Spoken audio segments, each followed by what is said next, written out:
Hello there, neighbors. Just a quick mention before we jump into the episode. I've been posting a lot more short-form content on TikTok and Instagram. So if you would be so kind, stop on over to either of those platforms and check it out. It's in the same vein as the things that I talk about on the podcast. Once in a while, there's some content there that's a little bit more lighthearted and comedic than the podcast itself, but I think you'll enjoy it. And if you do, please like, follow, and comment if you would. Alrighty then, let's move on to the episode. If you spend any time on the liberal, progressive, left side of the political world, you know what they think of us. They say that we're goofy and we're heathens and we're unserious and we strive for the downfall of the country. And Republicans tell us that they are the party of seriousness, the party of responsibility, the party of the adults in the room. They tell us they are the people who understand budgets and law enforcement and government restraint and family values and public safety. They're big on national security and common sense, and they whip out all the other phrases that they keep in a drawer somewhere, next to the flag pins and the emergency copy of the Ten Commandments. And then every so often, reality walks into the room carrying a folding chair. So today, let's take a little trip to Colorado, because Colorado has a Republican primary for governor going on right now. And when I say primary, I don't want you picturing a normal political debate where candidates argue about roads and schools and taxes and healthcare, maybe wildfire prevention, water policy, housing costs, or the normal things that a governor might have to deal with. No. This one includes a Republican candidate being asked whether he would hire a man known for antisemitic rhetoric. And his answer, wasn't the immediate, obvious, flashing red light answer most people would give. It includes a candidate who once pushed the idea of carving off part of Colorado to form a new state. And it includes a candidate who has talked about performing exorcisms, made extraordinary claims about rescue missions, and when asked how many people he's killed, his response, or part of it, was, "Does it matter?" Now, let's pause there, because if you're running for governor and someone asks you how many people you've killed, your answer, if it's "does it matter," I would argue that we have left the normal campaign trail. We're no longer, just knocking on doors. We are now wandering around inside a streaming service reboot of the Book of Revelation, and it's got campaign signs. And this is the part where I need Republicans to stop pretending that the rest of us are being dramatic. Don't tell me that today's GOP has not lost the plot. Don't tell me that this is just a few colorful personalities. Don't try and convince me that this is normal politics, because this isn't about whether someone wants lower taxes or fewer regulations. It's not about whether someone prefers school choice or a different energy policy. This is about what kind of people a major political party is elevating, tolerating, excusing, and placing in front of voters as serious contenders for executive power. A governor runs a state. A governor deals with budgets and disasters and public health, schools and roads and prisons, emergencies, the machinery of government at the state level. It's not supposed to be a personality test for, people who, subscribe to the End of Times newsletter and think to themselves, what this needs? It needs a campaign committee. So no, this episode is not really about Colorado. Colorado is just the exhibit. The real story is modern Republican Party, and the question is simple. What exactly does a candidate have to do or say before the party will finally admit, okay, maybe we've gone a bit feral? because from where I'm sitting, the adults have not just left the building. They've packed the building into a truck, drove it to an undisclosed location, and replaced it with a debate stage and a fog machine and a guy asking whether his body count should really matter.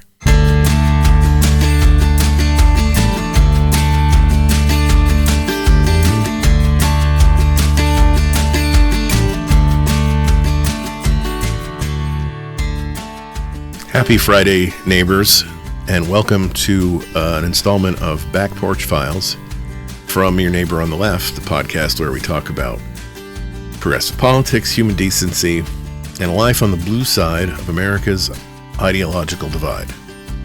My name is Don Spielis. I am your host. And today we're going to be talking about Colorado. And more specifically, we're going to be talking about Colorado's primary on the GOP side for governor.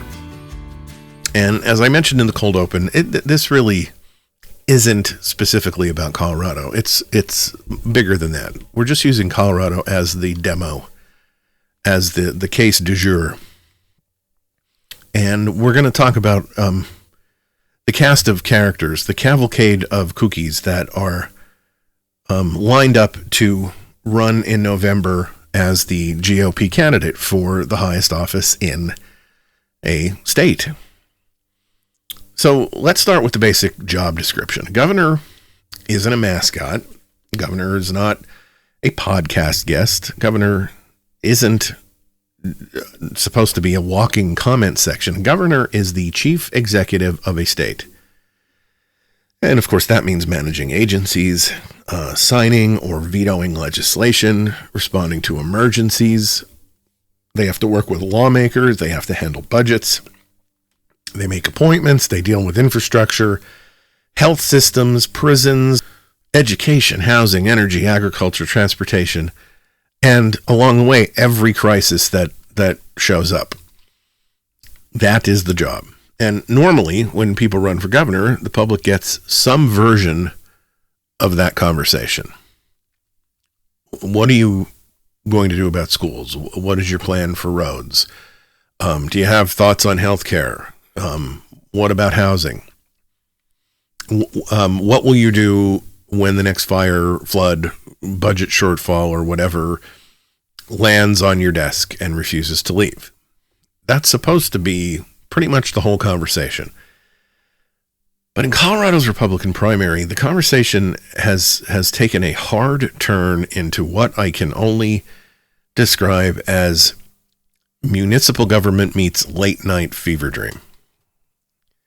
Colorado Public Radio described the first debate featuring Scott Bottoms, Barbara Kirkmeyer, and Victor Marx as, quote, unlike any political debate in recent Colorado memory. And it also said the false claims and attacks became so unusual that moments could have been mistaken for a Saturday Night Live cold open. And none of that is me being dramatic. This is what was said. That is local reporting looking at a gubernatorial debate and saying essentially, what in the civics textbook bonfire did we just watch? And of course, this matters because Republicans have spent years telling the country that Democrats are unserious. Democrats are radical. Democrats are soft and chaotic. And, Democrats have been captured by the fringe. I love that one. Democrats are the ones who don't understand what real America is. Okay, fine. Then explain this. Explain why a Republican primary for governor in a major American state includes a serious conversation about whether someone with a history of anti-Semitic rhetoric could have a place in the candidate's administration. Keeping in mind, for those of you not playing the home game, all of the rhetoric at the national level from the GOP about the horrors of anti-Semitism. Explain why one candidate's past support for carving off part of Colorado to form a new state is not treated as disqualifying fringe behavior, but just another chapter in her biography. Explain why another candidate's campaign universe includes claims about exorcisms, extraordinary rescue missions, and a televised interview where the question, have you killed people as an adult, somehow does not end the political conversation right there in the studio. And again, I want to be clear. This is not an argument that every Republican voter believes every strange thing these candidates have said or done or claims to have done. I'm not trying to insinuate that every conservative voter in Colorado is sitting at home and saying, finally, someone with a bold phone exorcism platform. The point is bigger than that. The point is that this is the menu. This is what the party is serving up in Colorado. And when a party keeps producing candidates like this, the rest of us are allowed to ask whether something has gone horribly wrong in the kitchen. Because this is not just a Colorado story. Colorado is a very bright flare in the night sky. This is part of a larger pattern in today's Republican Party, where governing experience is often treated as suspicious, expertise is treated as weakness, and moderation is treated as betrayal. The ability to perform outrage on command is treated like a qualification. Can you get attention? Can you piss liberals off? Can you sound more extreme than the person next to you? Can you turn every issue into a holy war, a conspiracy, a betrayal, or, a civilizational emergency? Then congratulations, somewhere there may be a Republican primary with your name on it. And this is where the, quote, party of adults, end quote, that branding becomes darkly funny, because adults do not respond to every election loss by threatening to redraw the map. Adults do not hear antisemitic rhetoric and start looking for a staffing workaround. Adults do not treat questions about killing people like the media is being rude for asking. Adults don't confuse governance with spectacle, and that word spectacle is important, because spectacle is what increasingly fills the space where governing used to be. Instead of policy, you get performance. Instead of competence, you just get combativeness. It's not serious anymore. It's candidates who can dominate a news cycle by being so freaking strange that everyone has to stop and ask whether politics has finally fallen down the mine shaft. And honestly, that is the strategy now. The weirdness is not always liability. In some corners of the modern GOP, the weirdness is the brand. If the media calls it extreme, that proves you're dangerous to the establishment. If Democrats call it alarming, that proves you're, right over the target. If normal people, stop and say, wait, what? That just proves normal people are part of the problem. It's a closed loop, a political terrarium where every criticism becomes a confirmation. And that's how you get here. You get a governor's race where the central question is not only who has the best plan for Colorado, but becomes how much bizarre crap can a candidate carry around before Republican voters decide it's too much. And I do not know the answer to that. But apparently the limit is higher than it used to be. So yeah, we're going to talk about the candidates, and we're going to talk about Scott Bottoms and the Altman problem. We're going to talk about Victor Marx and the Action Hero campaign. We're going to talk about Barbara Kirkmeyer and her secession fantasy, but we're not doing it just to point and laugh. Pointing and laughing is tempting. Don't get me wrong, I understand the urge. There are moments in the story where the jokes do not even need a writer. They just walk in and wave. But the bigger question is not, are these candidates unusual? The bigger question is, why does this keep happening? Why does today's Republican Party keep creating space for candidates who blur the line between politics, conspiracy, grievance, religious performance, and authoritarian fantasy? Why does the base keep rewarding people who seem less interested in running a government than in staging a rebellion against reality? And why, after all of this, are the rest of us still expected to pretend that this is a normal political party, having a normal political moment? It isn't. And Colorado is showing us why. So let's meet the contestants. We'll start with Mr. Scott Bottoms. Before anybody accuses me of doing the thing conservatives always complain about, let's establish something right up front. This is not about policy differences. If Scott Bottoms wants to lower taxes, I get it. If he wants less regulation, fine. If he wants stricter immigration policies, that tracks. If he wants a different approach to education or energy or public spending, those are all legitimate political positions that voters can debate and decide on. This is not about conservatism. This is about judgment. Because every once in a while, a politician gets asked a question that should not require polling data. It shouldn't need a strategy session, a focus group, 3 consultants, and an emergency conference call. Sometimes the answer should be painfully obvious. Colorado Public Radio reported that Bottoms was asked a question about Joe Oltmann. Now, if you don't know who Joe Oltmann is, he's a Colorado conservative activist who became prominent during the aftermath of the 2020 election. He's also a man who has made statements that should cause any serious public official to immediately back away like, somebody just released a scorpion in the room.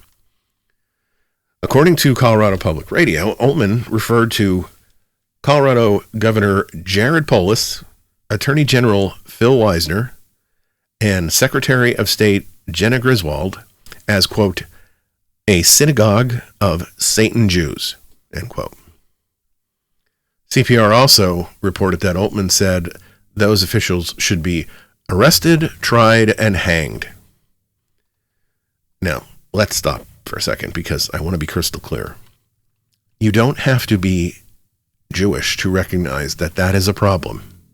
You don't have to be liberal to recognize that that is a problem. You don't have to be a Democrat to recognize that that is a problem. You just have to possess a functioning moral compass and enough common sense to understand that rhetoric like that has absolutely no place anywhere near government. So then Bottoms is asked, because of his reported relationship to Oltmann, if he would ever consider Oltmann for a position in his administration should he be elected to governor. Now, the normal answer here is easy. It should be a no-brainer. It should be no, absolutely not. Somebody who talks that way has no role in my administration. Done. Question answered. Let's move on. Instead, Bottoms, when asked whether Oltmann could have a role in his administration, and he answers like this. Well, assuming it's not around Jewish people, probably. Now, maybe there are people listening right now who think that that's not a big deal. Maybe somebody hears that and says, come on, Don, you're making too much of this. No, I'm really not. Really not, because the issue isn't whether Scott Bottoms personally dislikes Jewish people. The issue isn't whether he intended to answer in a humorous way. The issue is that when presented with a straightforward opportunity to draw a bright line between government services and anti-Semitic rhetoric, he didn't. And I mean, that matters a lot, because leadership is not just about the decisions you make. It's about the standards that you establish. It's about the behavior that you're willing to normalize, or the people that you are willing to elevate. It's about who you choose to stand next to. When somebody repeatedly says things that would get most employees marched directly into the HR office, the question isn't whether there's a clever workaround. The question is why they're being considered in the first place. And this is where we start to get into the heart of the episode, because this isn't actually a Scott Bottoms story. It's a Republican Party story. 20 years ago, comments like that would have been radioactive. A candidate would have been desperate to create distance. Today we have politicians who often seem more worried about offending the people making the comments than the people being targeted by them. And that shift didn't happen by accident. It happened because parts of the modern GOP have become obsessed with grievance politics. Everything becomes a loyalty test and tribal. Everything becomes a choice between our side and their side. And there's this whole springboard reaction, this rubber band snapback based on their spoken abhorrence for anything that resembles political correctness. Can we say that this has snapped too far back in the opposite direction? And once that happens, standards start disappearing. If somebody is useful to the cause, suddenly behavior that would normally be unacceptable is now negotiable. Not admirable, not necessarily defensible in the most strict sense of the word, but negotiable. And, am I the only one who thinks that that's dangerous? Because democracies depend on boundaries. There are supposed to be lines. There are supposed to be things that public officials simply will not tolerate. There are supposed to be moments where somebody says, I don't care if we're on the same team. That's just freaking wrong. But increasingly, those moments just never arrive. Instead, we get rationalizations. We get excuses. We get people explaining why we shouldn't take comments literally. We get people insisting that critics are overreacting. And eventually, what would have once been shocking starts feeling disturbingly normal. That's how political cultures drift. Not all at once, just a little at a time. One exception, one excuse, a rationalization here, a shrug there, and another, and another, and another. Until one day, a gubernatorial candidate is being asked whether a man known for rhetoric like this belongs in government, and the answer isn't an immediate, unequivocal no. But that's not the only thing that caught my attention. During the debate, Bottoms also discussed claims that Colorado officials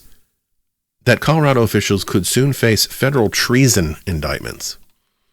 According to CPR's reporting, he suggested such indictments could arrive around midsummer, while declining to reveal where the information supposedly came from. Now, let's pause on that for a second. A candidate for governor is talking about impending treason indictments against public officials.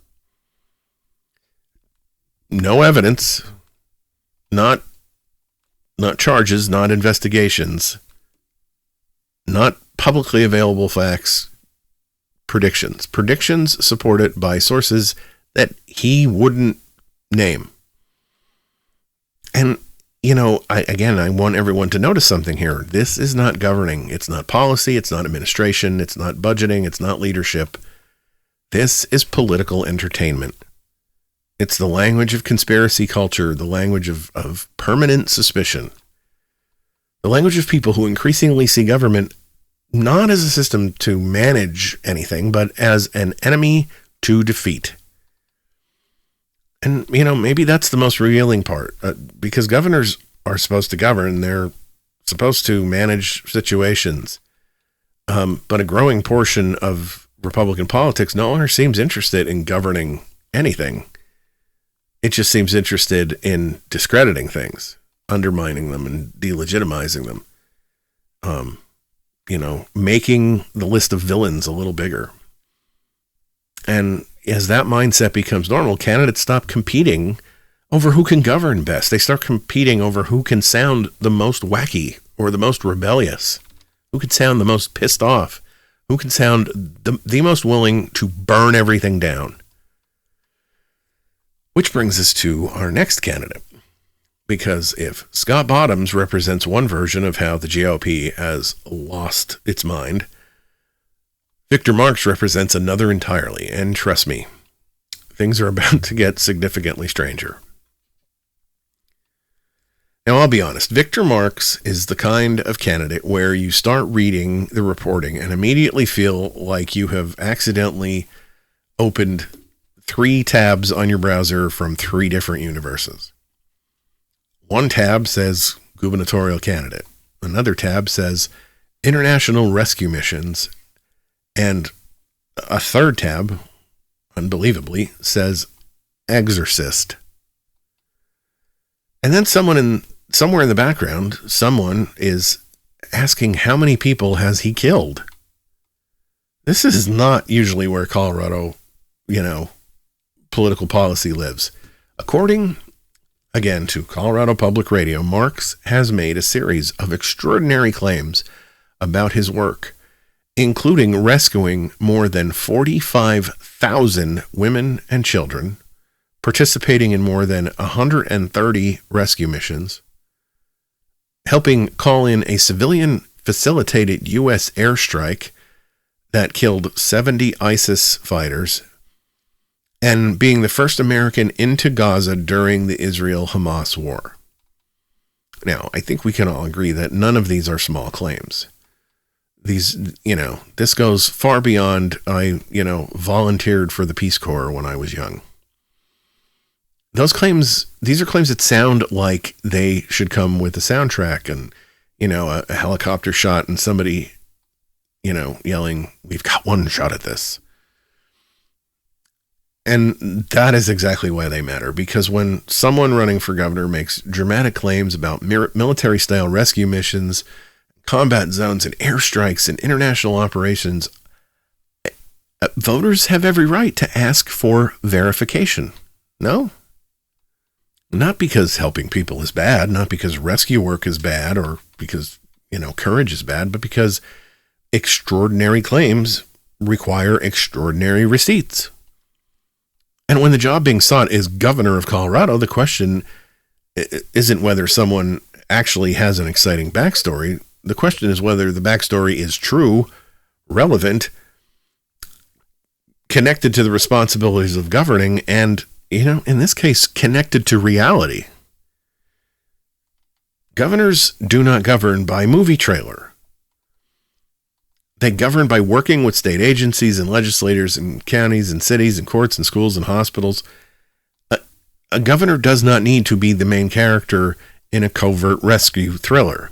A governor needs to know how a state works. And this is where the modern Republican appetite for spectacle becomes impossible to ignore. Because Marks is not just presenting himself as a conventional candidate with some unusual life experience. His public persona seems to be built around this gigantic hero narrative that may be compelling to some people. I mean, I get that. Voters like stories and they like strength. They like redemption arcs and toughness and, all that. But there's a point where politics stop being about leadership and start being about mythology. And mythology is not what we need. It's certainly not governance. It might sell books. It might fill up church halls. It might generate podcast interviews, but it does not automatically qualify somebody to run a state. And all of that comes before we get to the exorcisms. Yes, the exorcisms. Marks has publicly claimed to have performed hundreds of exorcisms, including some by phone, according to reporting and prior public discussions of the claims. Now, I want to be careful here. People are allowed to have religious beliefs. People are allowed to believe in spiritual warfare. People are allowed to pray for people and counsel people and build their lives around faith. That is not the issue. The issue is what happens when a candidate for public executive office brings that worldview, and I would say, I don't think unfairly, a pretty radical version of that worldview into politics in a way that raises serious questions about judgment, decision-making, and above all, evidence. Because a governor has to make decisions for everyone. He's not just making decisions for people who share his faith or attend his church. It's not just people who believe the same things that he believes about demons and deliverance and spiritual warfare. Everyone, Jewish Coloradans, Muslim Coloradans, atheists, LGBTQ, Catholics, Protestants, agnostics, people who I assume think exorcism is real, but also people who think exorcism belongs in horror movies and Vatican documentaries. A governor is supposed to represent them all. So when a candidate's public identity includes claims of exorcism, I think it's fair to ask how that worldview would shape his public policy. The point is not to mock his religion. The point is to ask the governing question. Would public health be guided by medicine or spiritual diagnosis? Would addiction be treated as a health issue, a criminal issue, or demonic possession? Would mental health care be handled, through evidence-based systems or some sort of religious interpretation? Oh, and then, LGBTQ people, would these folks and non-believers or political opponents be viewed as citizens with equal rights, or as someone who's possessed, or at very least in exhibiting symptoms of some sort of spiritual decline? And those are all fair questions, because he brought the subject to the table with his claims. And again, this is not so much about whether Victor Marx is unusual or how unusual is Victor Marx. This is about what the Republican primary electorate is being asked to consider as relevant, and then decide if it's impressive or acceptable in a person seeking executive power. And before we wrap him up, we have to get to the killing question. During an interview with Carl Clark, Marx was pressed about his past claims that his stepfather forced him to kill a man when he was 7 years old. When asked whether he had killed people as an adult, he would not give a clear answer. Reporting on the Exchange noted that at one point he said, "Does it matter?" I'm sorry? Does it matter? Yes, it matters. Of course it matters. If you're running for governor and someone asks whether you've killed people as an adult, that's not just a rhetorical question. It's not a rude question. It's not media bias. That is a question voters are allowed to, and dare I say should, have an answer to before they hand you executive authority over a state. And again, I'm not saying this because I think every veteran, security worker, missionary, aid worker, or, person with traumatic experiences should be disqualified from public service. Of course not. People have complicated histories. People survive terrible things. They do hard jobs, and they change throughout the course of their lives. People can heal, but public office requires public accountability. If your own story includes violence and combat and rescue missions and airstrikes and killing, then you do not get to act offended when voters ask for the details. That's not a gotcha question. That's a job interview when the job is governor. And this, again, is where the modern GOP has lost the plot, because there is a type of Republican politics now that treats scrutiny as persecution. Ask for evidence and you're attacking faith. Ask for clarification and you're attacking masculinity. Ask for accountability and you're attacking service. You ask if a particular story is true and suddenly you hate America and Christians and veterans and rescue workers and children and flags and eagles and everything else. And it's exhausting. I mean, I'm guessing most of you have seen clips from the president's interview this past weekend, where he was questioned about if he had proof about election fraud, and not does he believe in it, not is it real, not is it just you have said it, do you have proof? And he got so pissed off, he eventually took off his mic and stormed off the stage. It's exhausting. It is a political dodge wrapped in camouflage and dipped in, red, white, and blue holy water, I guess. And the result, in the case of, let's get back to Mr. Marx, and the result is that candidates now can make enormous claims, build entire identities around these claims, and then treat any attempt at verification as an insult.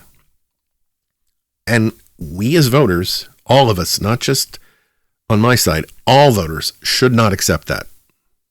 We shouldn't accept it from Republicans. We shouldn't accept it from Democrats, not from anyone. If you want power, you should be able to answer questions, and you should want to answer questions. If you want authority, you should be able to accept scrutiny. You want to run a state, you don't get to hide behind branding, because that's what this feels like. It's branding. The action hero, the rescuer, the warrior, the exorcist, the man with secrets too intense for ordinary politics. And maybe if you're writing a memoir, that works. If you're just doing a speaking tour, maybe it works in certain corners of conservative media where, politics, has become a constant audition for, who can tell the loudest myth. But for governor is not a role in an action movie. Governor is an administrative job with constitutional authority. You do not need a candidate who can talk like a trailer. You need a candidate who can run Medicaid, and someone who understands disaster response, and someone who can sit across from people who disagree with him and still make the government function. And this is why Victor Marx matters in this conversation, not because he's colorful, not because his biography is, strange, to put it mildly, not because it's fun to say phone exorcism out loud, although, let's be honest, the phrase does arrive rather oddly. He matters because he represents a broader Republican hunger for candidates who perform strength rather than demonstrate any competence. The warrior image, the savior image, the persecuted truth teller image. The man who's seen things the rest of us couldn't possibly understand. And if anyone questions the story, that becomes part of the story too. That's how the myth protects itself. But democracies can't run on myth. States can't run on vibes. And when voters are asked to treat all of this as a serious credential for governor, we have to stop and ask what seriousness even means anymore, at least inside the Republican Party. Because once upon a time, Republicans sold themselves as the party of discipline, of sober leadership, the party that warned everyone else to not get carried away by emotion. Now in Colorado, one of their candidates is being scrutinized over extraordinary rescue claims and exorcism claims, and a refusal to clearly answer questions about killing people. And the party still stands there and says, "Why do you people think we've gotten weird? What do you mean?" I don't know, guys. Maybe because the governor's race has started to sound less like, civic life and more like deleted scenes from, a Sylvester Stallone, Arnold Schwarzenegger supernatural thriller. And somehow, even with all that, we're still not done, because next we have to talk about Barbara Kirkmeyer. And her story is less dramatic than exorcisms or body count questions, but politically, I think it's just as revealing, because when some conservatives cannot win the state they live in, their answer is not always to persuade more voters. Sometimes their answer is to create a new state. So yeah, compared to everything we've talked about so far, Barbara Kirkmeyer's story almost sounds normal, at least tame, which is a sentence that should concern everyone. Because when creating a new state starts sounding like a reasonable part of the conversation, your political standards may have drifted a little bit.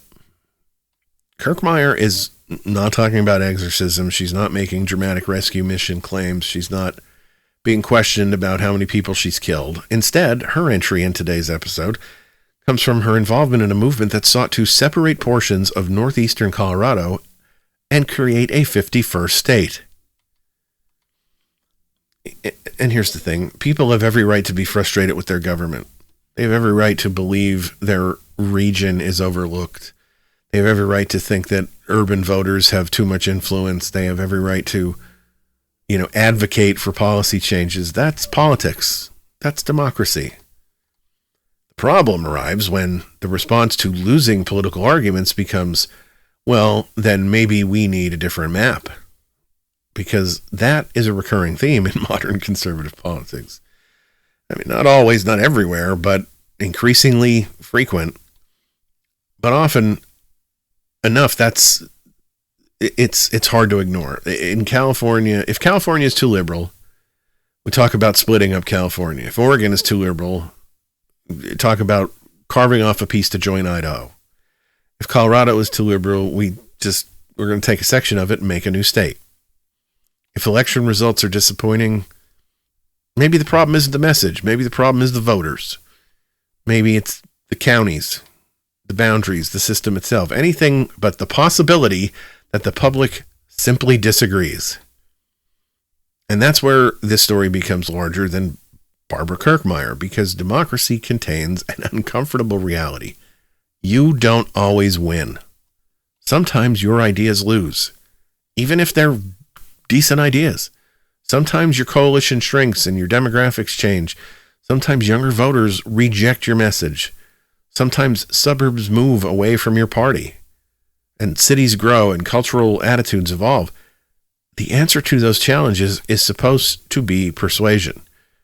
The answer is supposed to be coalition building. The answer is supposed to be finding new ways to connect with voters. The answer is not generally supposed to be drawing a line in the map and saying, fine, we're taking our toys and we're going home to our new state. That feels a lot less like democracy and more like a teenager announcing they're moving out because someone asked them to unload the dishwasher. And look, I understand the frustration. Colorado has changed. Politically, culturally, demographically, the Republican Party that once competed effectively statewide is no longer the Republican Party that exists today. That much is real. But there are two ways to respond to that reality. One response is to adapt. The other is retreat. One response says, how do we reach more people? And the other says, how do we avoid the people that we don't like? One response expands and the other contracts. And that's why the secession story matters. Not because anyone was realistically going to create a 51st state, not because northeastern Colorado was about to become its own, little republic, but because the impulse reveals something. It reveals a mindset that increasingly appears throughout modern Republican politics. If voters reject us, then the voters are the problem. If demographics shift, then demographics are the problem. If elections don't go our way, then I bet you the elections are rigged. At some point, the question stops being how do we win and just becomes how do we avoid losing? And those are not the same thing. A party that focuses too much on avoiding losses eventually forgets how to build victories. Which brings us to the real lesson from Colorado, because none of these stories are actually connected by policy. One candidate isn't talking about exorcisms because of secession. Another isn't talking about treason indictments because of rescue missions. These are very different people, very different backgrounds, very different personalities, but yet they've all arrived in the same Republican primary. So why? Because they're all products of the same political ecosystem. An ecosystem that increasingly rewards attention over skill, performance over competence, identity over expertise. Which means this election is not just about who wins, it's about what Republican voters are willing to reward. And that's a much bigger story than just Colorado. So let's step back for a second, because this episode was never, like I said, it was never meant to be about Scott Bottoms or Victor Marx or Barbara Kirkmeyer in total. They're the characters in the story. The story is the environment that produced them. A healthy political party asks voters a simple question: who is best prepared to govern? A struggling political party starts asking a different question: who is best prepared to perform?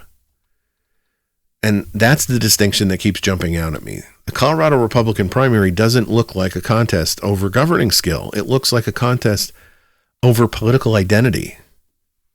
Who can sound the most rebellious and the most aggrieved, the most anti-establishment? Who can generate the biggest reaction? It doesn't matter if it's positive or negative reaction. Who can become the biggest story? And that's a problem. Because government isn't social media content. Government is not branding or performance art. Government is a thing that shows up after the cameras leave. Government is boring until it suddenly isn't. And when disaster strikes, nobody cares who had the most dramatic campaign biography. Nobody cares who won the internet. People want competence. People want leadership. They want adults. Which brings us back to where we started. Republicans have spent years telling the country that they're the party of seriousness and responsibility. Fine. Then act like it. Because when a gubernatorial primary includes anti-Semitic adjacent staffing questions and treason indictment predictions and secession nostalgia and exorcisms and action hero stories and body count controversies, don't be surprised when people start asking whether your party has lost its mind. And don't be surprised when the answer increasingly sounds like yes. Not because conservatives and liberals disagree. That's normal. That's absolutely normal. Not because the sides argue. That can actually be healthy. But because a major political party should be able to tell the difference between governing and circus spectacle. And right now, that distinction seems to be getting harder and harder for today's GOP to make. Colorado isn't the whole story. It's just Exhibit A. And if you want me to believe the Republican Party hasn't lost the plot, don't point me towards the candidates who keep proving otherwise. Point me towards the adults. Because from where I'm sitting, the adults seem to have left the building quite a while ago. All right, everybody. Thank you so much for taking the time to download and listen to this installment of Back Porch Files from your neighbor on the left. I would love to hear from you about this and the topics that we talked about today, or about anything for that matter. You can go to neighborontheleft.com and on the website, go to the contacts page, use the social media links to send a DM or use the email address to send an email. You can go to the episodes section and you can stream or download any episode of the podcast all the way back to episode number 1. And if you want to know where I got my information for today's episode or any of my recent episodes, go to the blog section and you'll see the posts there that mirror the podcast. And at the end of each post is a list of all of my sources. So the weekend is here. I'll be back on Monday with another episode of Your Neighbor on the Left. So between now and then, stay engaged, stay kind, and have the kind of weekend you'd wish for others.